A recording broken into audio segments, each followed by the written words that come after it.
अस्सलाम वालेकुम क्लास। तो बच्चों, आज का जो हमारा टॉपिक है वो है डेफिनेशन ऑफ मेंटल इलनेस और factor contributing to the mental illness.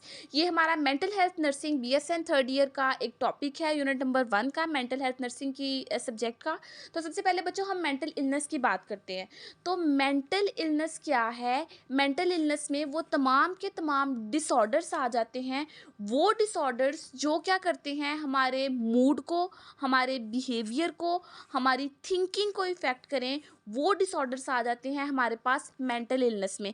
अब इसमें जो हमारे पास एग्जांपल दी गई है बच्चों, वो एग्जांपल है हमारे पास इसमें शिज़ोफ्रेनिया की, डिप्रेशन की, एंजाइटी की, और इसके साथ साथ हमारे पास जो अदर इसमें एग्जांपल दी गई है वो है बच्चों हमारे पास एडिक्टिव डिसऑर्डर की और एंजाइटी डिसऑर्डर की।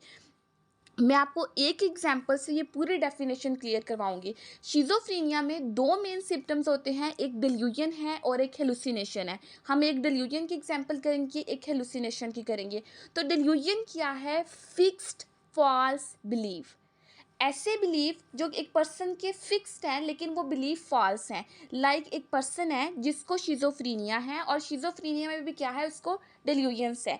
तो वो ऐसा परसीव करता है, वो ऐसा उसकी बिलीफ होता है कि अगर प्रेसिडेंट जो है वो एक स्पीच दे रहा है, वो स्पीच डायरेक्टली उस शख्स के लिए है। उसका बिलीफ ये होता है, क्लाइंट ये बिलीव करता है कि वो जो प्रेसिडेंट ने स्पीच दी वो स्पीच उसके लिए थी। प्रेसिडेंट ने उसको मुखातिब करके ये सब कुछ जो प्रेसिडेंट ने अप्रिशिएट किया या कुछ भी किया वो सब उसके लिए था। ये था हमारे पास डिल्यूजन की एग्जांपल। हेलुसिनेशन क्या है? False sensory perception. इसमें क्या आ जाता है हमारे पास कि उसको लगता है, उसको कोई आवाज़ें सुनाई देती हैं, उसे लगता है कि कोई मुझसे मुखातिब है या फिर उससे कुछ दिखाई देता है। लाइक नर्स है, नर्स उसके पास जा रही है लेकिन उसे उस पर्सन की परसेप्शन ये है, उस पर्सन को लगता है कि वो एक नर्स नहीं बल्कि वो एक मॉन्स्टर है। ठीक है। इस तरीके से उनका जो थिंकिंग पैटर्न होता है, उनका जो बिहेवियर होता है वो चेंज हो जाता है इन तरह के डिसऑर्डर्स की वजह से। जब बच्चों देखो, ये डिसऑर्डर की वजह से क्या होगा, डिस्ट्रेस हो जाएगा। वो पर्सन खुश तो नहीं ना रह सकता। अब वो मुझे कह रहा है कि वो कुछ सुन पा रहा है या उसे कुछ दिखाई दे रहा है या वो कुछ फील कर पा रहा है, और दूसरा पर्सन जो है वो कहे कि ऐसा नहीं है, ये तुम्हें ऐसा लग रहा है, तो इसकी वजह से उसकी फंक्शनिंग इम्पेयर हो जाएगी। पर्सन डिससेटिस्फेक्शन का शिकार हो जाएगा, उसके रिलेशनशिप बहुत ख़राब हो जाएंगे, और उसके अलावा उसकी कॉपिंग भी ख़राब हो जाएगी। उसकी जो लाइफ होगी वो बड़ी अनबियरेबल सी होगी, और उसको लगेगा वो एक नाउम्मीद सी कंडीशन का शिकार हो जाएगा। उसे उसके अंदर उसकी लाइफ में होप ही ख़त्म हो जाएगी। तो ये थी हमारे पास इसकी डेफिनेशन। नेक्स्ट इसके फैक्टर्स की बात करते हैं। 3 मेन फैक्टर्स हैं जो कंट्रीब्यूट कर सकते हैं मेंटल इलनेस या फिर मेंटल डिसऑर्डर में। इसमें हमारे पास है इंडिविजुअल फैक्टर, इंटरपर्सनल फैक्टर और सोशल कल्चरल फैक्टर। तो इंडिविजुअल फैक्टर में है बायोलॉजिकल मेकअप। बच्चों, फैमिली हिस्ट्री सबसे ज़्यादा मैटर करती है किसी भी मेंटल डिसऑर्डर में, चाहे वो शिज़ोफ्रेनिया है, डिप्रेशन है, एंजाइटी है, फैमिली हिस्ट्री मैटर करती है।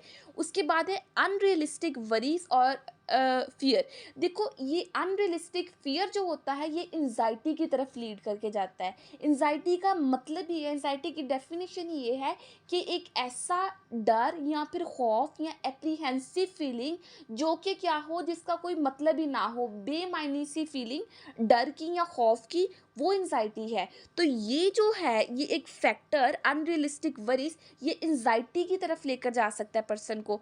पर्सन की इनएबिलिटी कि वो फ़र्क कर सके हकीकत में और जो फैंटेसी है उसमें डिफ्रेंशिएट करे। सेंस ऑफ डिसहार्मनी हो जाती है लाइफ में, loss of meaning in life. तो ये वो फैक्टर्स हैं जो मेंटल इलनेस में कंट्रीब्यूट करते हैं।